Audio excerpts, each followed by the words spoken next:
In 2021, we want to see President Biden and Congress address environmental injustice and provide for more representation from communities of color in the development, implementation, and enforcement of climate policy. The term environmental injustice has been in the news for a long time now, but took center stage in the 2020 election, with climate change becoming a bigger issue. Yeah, so environmental injustice, environmental racism is this long-standing recognition that people who are poor, that people who are a minority of color are disproportionately burdened by environmental contamination. I would say that environmental racism exists when that pursuit for money and resources is paired with a system that doesn't value the planet and is also willing to sacrifice folks of color. You may have heard of the Flint water crisis, which many say is one of the most egregious examples of environmental injustice. When all of this first started, Flint was broke. In 2014, the city's water source was switched to the Flint River to cut costs. It was missing an important ingredient called corrosion control. As a result, the corrosive water caused lead to leach from the city's aging pipes into drinking water. The first concerns that people had about water had to do with changes in the color of the water, the smell of the water, the taste of the water. There is no truly safe lead level. It impacts almost every organ system, but it is most dangerous to the developing nervous system, so to young children. For the rest of their lives, these children will likely suffer from neurodevelopmental damage, from reduced intelligence, from behavioral changes, anemia, hypertension, renal impairment, and other lifelong effects of lead poisoning.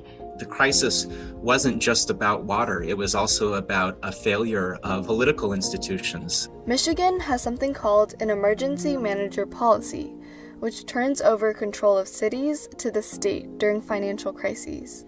They can assign a particular individual to have oversight and to basically bypass certain democratic processes and basically run the city. And at that time in Michigan, half of the African American population was under emergency management compared to 2% of our white population.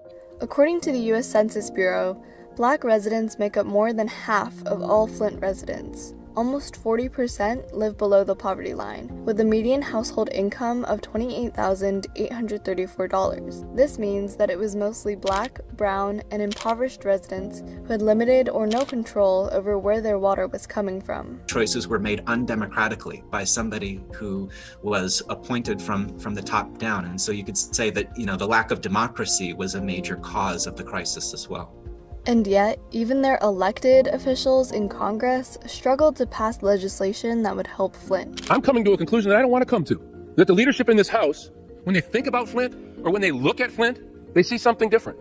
They don't see American citizens, they don't see people in need, but there's something about this poor community, this poor minority community, that exempts them from the kind of help that we have provided time and time again to people in crisis in this country. Another perspective on the issue is that environmental injustice and environmental racism doesn't exist at all. Writing about the Clinton administration, social analyst David Friedman said, "When the U.S. Environmental Protection Agency unveiled its heavily criticized environmental justice guidance earlier this year, it crowned years of maneuvering to redress an outrage that doesn't exist, and argued that any work to address it is a political ploy."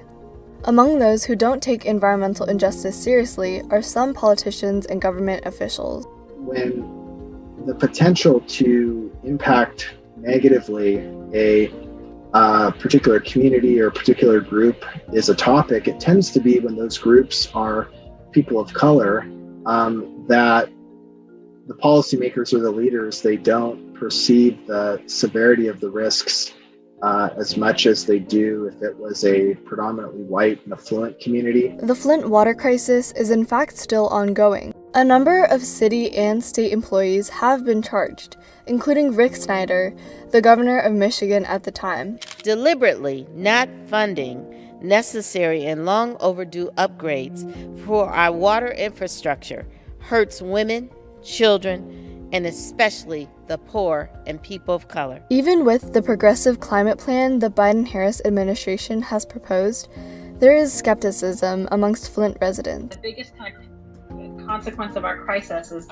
the shattering of trust in government. My concern with the Democrats is that while they may do a lot to lower our carbon footprint, the reality for many communities of color may pretty much be like it is right now, which is that we're disempowered within the energy sector. We don't make decisions. So how do we empower communities of color and involve them in climate policy? I think for starters, training people on like community organizing and ways to engage with government so that folks who are directly impacted are the ones who are advocating for change. In order for sweeping change at the federal level to be effective, local and state governments, as well as organizations, need to be able to voice their concerns and share ideas. The truth is, we are hopeful.